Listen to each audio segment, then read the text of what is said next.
खड्गे च सुरेंद्रे च कौशिके पाद संस्पृशि निर्विशेष मनस्काय श्री वीरस्वामिने नमः। भगवती सूत्र में कहा गया है, केवली णम भन्ते आयाने हिम जानई पासई गोयमा नो त्युनट्ठे समट्ठे। प्रश्न किया गया कि जो केवल ज्ञानी होते हैं वे आदान यानी इंद्रियों से जानते देखते हैं। गौतम, यह अर्थ संगत नहीं है।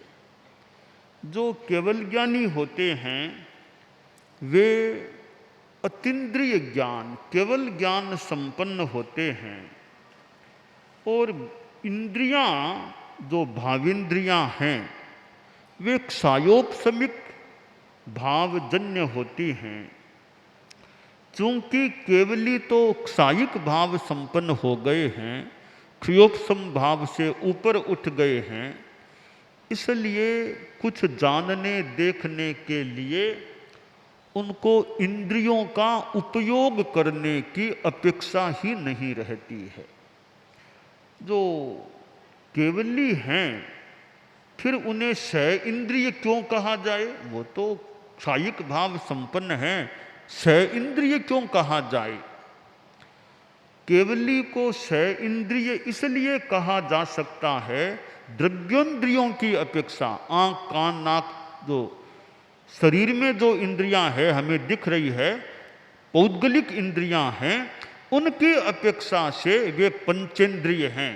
बाकी भावेंद्रियों की अपेक्षा से तो वे अनिंद्रिय हो जाते हैं। इसलिए कोई पूछे केवली क्या हैं, यानी पंचेंद्रिय हैं या नहीं, तो केवली पंचेंद्रिय भी हैं और अनिंद्रिय भी हैं। द्रव्योंद्रियों की अपेक्षा पंचेंद्रिय हैं और भावेंद्रियों की अपेक्षा वे अनिंद्रिय हो जाते हैं। तो यह जो इंद्रियों की बात है, केवली के लिए इंद्रियां एक तरह से अनुपयोगी हो जाती हैं। केवल ज्ञानी जो होता है वह मित को भी जानता है और अमित को भी जानता है और सब ओर से जानता है, सबको जानता है, सब कालों में जानता है, सब भावों को जानता है। हम लोग जो केवल ज्ञानी नहीं हैं वे अकेवली हैं, छद्मस्थ हैं। छद्मस्थ आदमी इंद्रियों का भी उपयोग करता है। अब इंद्रियों का उपयोग हमें किस प्रकार करना चाहिए और किस प्रकार नहीं करना चाहिए, इंद्रियों के उपयोग के प्रति हम क्या सावधानता रखें, यह एक महत्वपूर्ण बात होती है। 5 इंद्रियां हमारे पास हैं। इंद्रियां, ज्ञानेंद्रियां भी होती हैं, आंख, कान, नाक, जिह्वा, त्वचा, जो ये 5 इंद्रियां हैं ये ज्ञानेंद्रियां हैं। हाथ पांव आदि 5 कर्मेंद्रियां भी होती हैं। ज्ञानेंद्रियां हो या कर्मेंद्रियां, इंद्रियों का उपयोग गलत रूप में नहीं होना चाहिए, जो व्यवस्था विधि है, और उनका सदुपयोग, धार्मिक उपयोग जितना किया जा सके वो करने का हमें प्रयास करना चाहिए। ज्ञानेंद्रियों में हमारे पास श्रोत्रेंद्रिय है, कान है। हम कान का क्या उपयोग न करें? गांधी जी के 3 बंदर की बात, बुरा सुनो मत, बुरा देखो मत, बुरा बोलो मत, कि बुरा सुनना भी नहीं चाहिए, बुरा देखना भी नहीं चाहिए, और बुरा बोलना भी नहीं चाहिए। और 3 बंदर की बात मैं चौथी बात कह सकता हूँ, बुरा सोचना भी नहीं चाहिए। बुरा सोचेंगे तो फिर देखने सुनने आदि, तो बुरा सोचे ही नहीं, दिमाग से बुरा नहीं सोचें। तो हम इंद्रियों का संयम रखें कि श्रोत्रेंद्रिय कान हमारे पास हैं, हमारी श्रवण शक्ति जिनकी ठीक है, तो वे ये सोचें कि कितने लोगों के तो कान होने पर भी वो पूरा सुन नहीं पाते हैं, ऊंचा सुनते हैं, श्रवण शक्ति कमजोर पड़ जाती है। हम तो सुन पा रहे हैं। हम सुनने में ध्यान दें, क्या सुने और क्या न सुने। बुरा सुनो मत। जहां दूसरों की निंदा हो रही है, हमें कोई मतलब नहीं है, फालतू बातें हो रही है, उन बातों में कान लगाकर सुनने में रस क्यों ले। 2 आदमी अपनी कोई बात एकांत में कर रहे हैं, मंत्रणा हो रही है, एकांत बात हो रही है, तो वहाँ गुप्त रूप में जाकर के सुनने का प्रयास क्यों करें। या 2 आदमी बात कर रहे हैं तो बीच में जाकर के व्यवधान भी पैदा क्यों करें सामान्यतया। तो बुरा सुनो मत। जो सुनने के लायक नहीं है उसे सुनने का प्रयास मत करो। और जो अच्छी बातें हैं, विद्यार्थियों को अध्यापक अच्छी शिक्षा देते हैं, अच्छी शिक्षा दे रहे हैं, ध्यान से सुनना चाहिए। क्या अच्छी शिक्षा, जीवनोपयोगी धार्मिक आध्यात्मिक शिक्षा दी जा रही है, तो अच्छी शिक्षा हो, कल्याणकारी हो, उस शिक्षा को सुनने में मन लगाना चाहिए, ध्यान से सुनना भी चाहिए। विद्यार्थी प्रार्थना विद्यालयों में बोलते हैं, प्रार्थना याद है तो मान लो गा भी सकते हैं, याद नहीं भी है तो सुन तो सकते हैं। प्रार्थना तो खैर याद होती होगी बहुतों को, या होनी चाहिए जो धार्मिक आध्यात्मिक हो, परंतु और भी अच्छी बातें हों उन्हें सुनने का प्रयास करना चाहिए। तो बुरा सुनो मत, अच्छा सुनने का प्रयास करो। अच्छी चीज को ध्यान से सुनना चाहिए। अब चक्षुर इंद्रिय आंख है, केवल ज्ञानी तो इंद्रियों का उपयोग नहीं करते। हम कभी केवल ज्ञानी बन जाएंगे, फिर हमें यह शिक्षा देने की, किसी को कहने की जरूरत नहीं कि बुरा देखो मत। अब तक अकेवली जो हैं, छद्मस्त हैं, उनमें भी जो विद्यार्थी हैं उनके लिए विशेष ध्यातव्य है कि बुरा नहीं देखना। देखें तो भी अच्छी चीज तो देखी जा सकती है। संतों के पास आए तो संतों के दर्शन करो, यह तो अच्छी बात है। संतों को देखो आंखों से, संत लोग त्यागी लोग हैं, तो अच्छी चीज को तो देखना चाहिए। या अपेक्षा होती है वहां देखना हो सकता है, तो नहीं देखने की चीजें हैं उन्हें नहीं भी देखना चाहिए। तो दृष्टि का संयम भी होना चाहिए। इसी प्रकार हमारा नाक घ्राणेन्द्रिय है कि सूंघना ठीक है, एक अपेक्षा हो सकती है, पर नाक से हम श्वास लेकर के प्राणायाम का प्रयोग भी कर सकते हैं। दीर्घ श्वास आदि अच्छे प्राणायाम, श्वास के प्रयोग भी हम नाक से कर सकते हैं।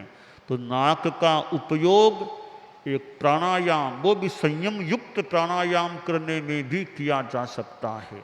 रसनेन्द्रिय है जिसके द्वारा चखा जाता है, स्वाद लिया जाता है, स्थूल भाषा में खाया जाता है, पिया जाता है। तो क्या खाना और क्या नहीं खाना, क्या पीना और क्या नहीं पीना। विद्यार्थी हैं वे ध्यान दें क्या खाना क्या नहीं खाना। ऐसी चीज़ें ज़्यादा मात्रा में खा लें कि फिर शरीर पर असर हो जाए। तो विद्यार्थी में खाने का भी संयम होना चाहिए। संस्कृत में तो कहा गया अल्पाहारी गृहत्यागी, कि विद्यार्थी को अल्पाहारी होना चाहिए, विद्यार्थी को ज़्यादा नहीं खाना चाहिए। तो अल्पाहारी होता है तो अध्ययन में भी अच्छा मन लग सकता है। ज़्यादा खा लेने से पढ़ने में भी, अध्ययन में भी कठिनाई आ सकती है। तो जिह्वा का भी ठीक है, बचपन में आदमी खाने को खा सकता है, पर अध्ययन करना है तो खान पान सब ही तजय, निश्चय मांडे मरण, घो ची पूली करतो रहे, जद आवे व्याकरण। खान पान को छोड़ना मतलब संयम करे, खान पान में ज़्यादा मन न लगा करके, खाना तो अपेक्षा से है, बाकी पढ़ने में मन लगाए और याद करना आदि आदि, चितालना, लिखना, पूछना, इस प्रक्रिया से ज्ञान की वृद्धि हो सकती है। तो जिह्वा का भी संयम होना चाहिए और त्वचा, शरीर का भी संयम। हमारा शरीर है, हम शरीर का क्या उपयोग करते हैं, स्पर्शनेंद्रिय, हम पूरे शरीर को भी प्रस्तुत प्रसंग में प्रयुक्त करें, काम में लें विवेचन की दृष्टि से, तो शरीर का क्या उपयोग कर सकते हैं। हम शरीर के द्वारा किसी के थप्पड़ भी लगा सकते हैं, किसी की पिटाई कर सकते हैं, किसी के लात की मार दे, नहीं नहीं, हमारा शरीर किसी को दुख देने में दुरुपयोगी न बने। हम अपने शरीर से भी कोई अच्छी धार्मिक आध्यात्मिक सेवा कर सकें, किसी का कल्याण कर सकें, ऐसा प्रयास हमारा होना चाहिए। तो विद्यार्थी इंद्रियों का संयम भी रखने का प्रयास करे और इंद्रियों का दुरुपयोग न करे और सदुपयोग करने का प्रयास करे। पढ़ने में आँखों का उपयोग हो, हालांकि वहाँ भी थोड़ा विवेक तो चाहिए, कितनी देर पढ़ना, कितने समय पढ़ना, अंधेरे कम प्रकाश है तो कैसे क्या पढ़ना, परंतु पढ़ने में श्रम करने की निष्ठा चाहिए कि पढ़ें, परिश्रम करें, परिश्रम करें। परिश्रम होता है तो ज्ञान प्राप्ति भी हो सकती है। हमारे पास प्रतिभा तो है जितनी है, तो परिश्रम तो करें, परिश्रम करने से कुछ प्राप्त हो सकता है। जैसे अब पढ़ना है तो कई बार पढ़ने के लिए घंटों घंटों पढ़ने में बैठना पड़ सकता है। परीक्षा का समय है तो पढ़ने में कितना समय लगाना पड़ सकता है। श्रम निष्ठा। विद्यार्थी रात्रि में पढ़ रहा था क्योंकि परीक्षा का समय बहुत निकट था। रात को 10 बज गए, 10:30 बज गए, 11 बज गए, विद्यार्थी लगातार पढ़ने में लिखने में लगा हुआ था। उसकी पढ़ने की निष्ठा को देख करके सरस्वती देवी कहते हैं मानो प्रभावित हो गई, बड़ी प्रसन्न हो गई कि लड़का कितना पढ़ने में लीन है। तो सरस्वती स्वयं साक्षात उपस्थित हो गई। विद्यार्थी तो पढ़ने में था, वो देख ही नहीं रहा था कि कौन आया है। तो सरस्वती बोली, वत्स देखो तो सही कौन आई है। तब उसने देखा कि लगता कोई देवी है। बोला, जगदम्बे मैं आपको जानता नहीं, आप कौन हैं। तो देवी बोली, मैं सरस्वती हूँ, विद्या देवी हूँ, विद्या की देवी हूँ, कि माँ बहुत कृपा की, मुझे दर्शन दिए हैं, परीक्षा भी निकट है, मैं अध्ययन में लगा हूँ और आपका तो विषय भी विद्या है। इस विद्या काल में, विद्या अध्ययन काल में माँ तुमने मुझको दर्शन दे दिए, बहुत कृपा की, बहुत आभारी हूँ। तो सरस्वती बोली, देखो कितनी लेट हो गई, 11 बज चुके हैं, अब सो जाओ, नींद ले लो, सो जाओ, नींद ले लो। कि माँ मुझे तो परीक्षा में बहुत अच्छे अंक पाने हैं ना, बहुत सफलता पानी है। अंक पाने की बात है तो विद्यार्थियों को एक चिंतन दिया जा रहा है कि पढ़ने का लक्ष्य मात्र अंक पाना है या ज्ञान हासिल करना है। अब अंक पाने का ही लक्ष्य है तो बाई हुक और बाई क्रुक जैसे तैसे आदि बच्चा नकल करके किसी तरह से अंक प्राप्त कर ले, वो अंक पाने का लक्ष्य नहीं होना चाहिए।